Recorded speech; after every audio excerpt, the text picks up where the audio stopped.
daming bulaklak. Ito na tayo sa pinakamataas. Ayan. Okay pa yan mga kabagis. Maasim, mas masarap ating sinampalukang baboy. Dalawang recipe. Kain na tayo. Sarap mga kabagis. Yo, what's up mga kabagis? Ngayong araw ay mangunguha po tayo ng bulaklak ng sampalok. And then luluto ko po yung daludal ngayong araw na ito. So tara mga kabagis. So doon po tayo kukuha mga kabagis. Kabagis, nandito na ako sa taas ng sampalok. Yan po yung kukunin natin mga kabagis. Yan. Dami yung mga kabagis. Medyo nakakatakot dito mga kabagis. Ito yung bulaklak ng sampalok mga kabagis. Kunin na natin. Ito dito mga kabagis, oh, dami.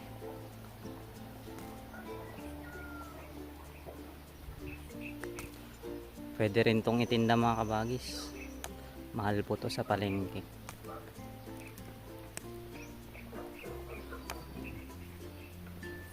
Noong araw mga kabagis, ito yung isa sa kinukuha namin upang may tinda sa palengke.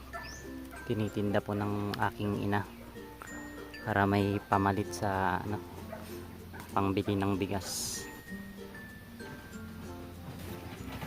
Konti lang yung kukunin natin mga kabagis. Sakto lang sa pang-asim sa karne ng baboy mga kabagis. Sa likod ko mga kabagis, ang dami. Yan. Dami mga kabagis. Kayo mga kabagis, nasubukan nyo na bang pang-asim to sa inyong mga lutuin? Masarap rin to isawag sa mga kabagis, sa may manok, sa native na manok.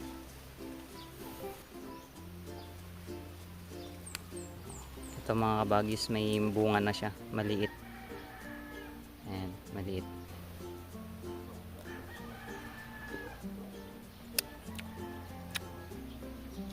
Ayan, nandito na tayo sa pinakamataas mga kabagis. Ayan, ganda ng view dito mga kabagis. Ito mga kabagis, ang dami, sobra. Daming bulaklak. Nanginginig yung paa ko mga kabagis kasi wala nang practice mag-akyat ng puno. Ngayon lang na naman umakyat ng puno. Ito parang nanginginig. Tsaka mataas na kasi ito masyado mga kabagis. Kaya ingat-ingat lang. Then kuha lang tayo ng konti mga kabagis at uuwi na tayo. Bababa na tayo mga kabagis. Ayun, sumasakit na yung ko. Yung paa ko mga kabagis. Ayan mga kabagis, nandito na tayo sa kupo at nakababar na rin tayo mga kabagis. Ito na yung mga nakuha kong bulaklak ng sampalok. So pwede rin pong pang-asim yung dahon ng sampalok at saka yung bunga niya. Ayan. Pero mas gusto ko po kasi itong bulaklak ng sampalok. Mingming. Ganito lang po yung paglilinis mga kabagis. Maasim rin po ito Maasim rin po itong kahit to. Pwede pa po to pang-asim. Maasim po yan. Pero ito lang po yung tatanggalin natin mga kabagis. Ayan.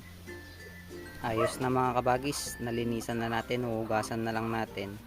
Ayan, sasawag na natin sa karne. Ito na rin po yung yung daludal o takway na nilinisan ko at kinuha ko nung nakaraan mga kabagis. Medyo dry na siya. Pero okay pa yan mga kabagis. Goods pa yan. Pwede pang luto yan.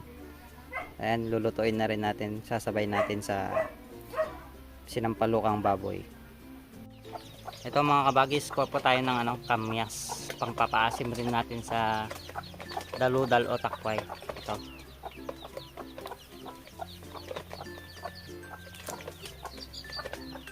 Ito po yung kamyas. Ito mga kabagis, oh, dami dito. Ayun, Masarap rin po pang asim to, lalo na sa mga isda. Ayan. Ito na yung kamyas mga kabagis. Ayan. Ito yung pang paasim natin sa takway o daludal. Ito rin yung ano, bulaklak ng sampalok. At ito yung takway. Ayan, luto na natin mga kabagis. Hugasan lang natin. Ito na natin.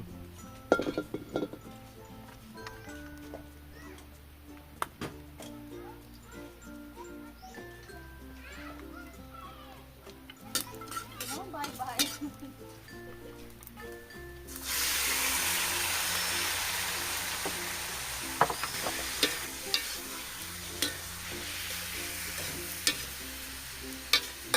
Ayan, lagyan na natin ng paminta mga kabagis.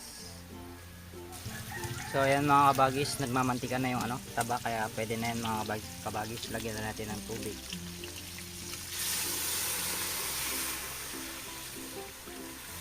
Ayan, lagyan na rin natin ng asin.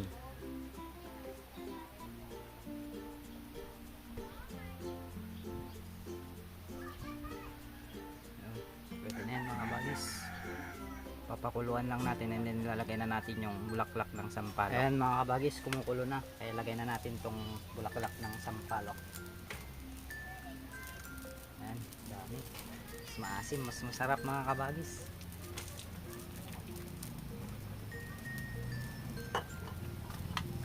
Ayan, haluin lang natin konti.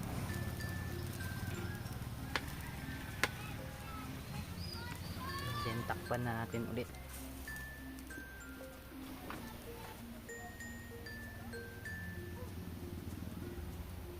Ayan mga kabagis, luto na ang ating sinampalukang baboy. Ayan o, sarap na mga kabagis. So, ito na mga kabagis, lutuin na natin ang takway. Pagsamasamahin na natin mga kabagis. Ayan, lagyan na natin yung takway. Lagyan na rin natin tong ginger tsaka onion mga kabagis. Lagyan na lang natin. Pagsamasamahin na natin.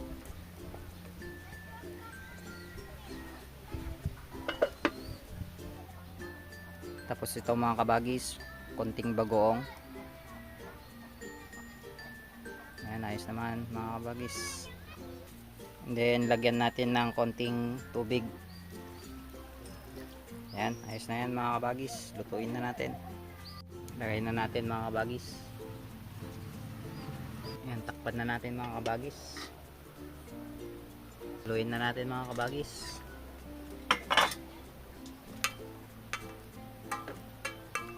Po ang ating inasimang daludal sa piyas. Ayan. Mga kabagis, luto na ang ating sinampalukang baboy tsaka inasimang takway o daludal ng kamyas. Ayan, dalawang recipe na masarap. Ayan, marami na namang kanin yung mapapatawag nito mga kabagis. Kain na tayo mga kabagis.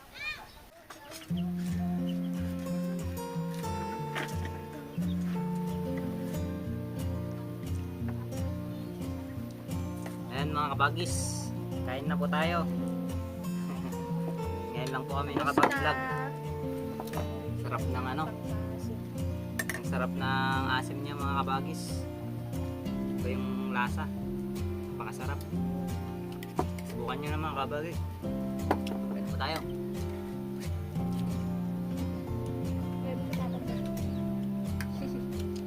Kakagutom.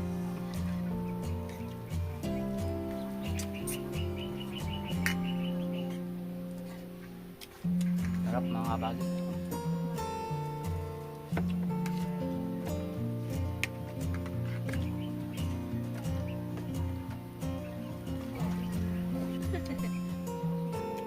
Binata na si Jenrick mga kabagis, kaya nahihiya na.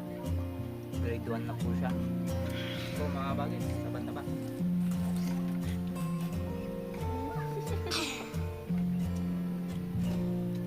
Pakita mo sa kanila.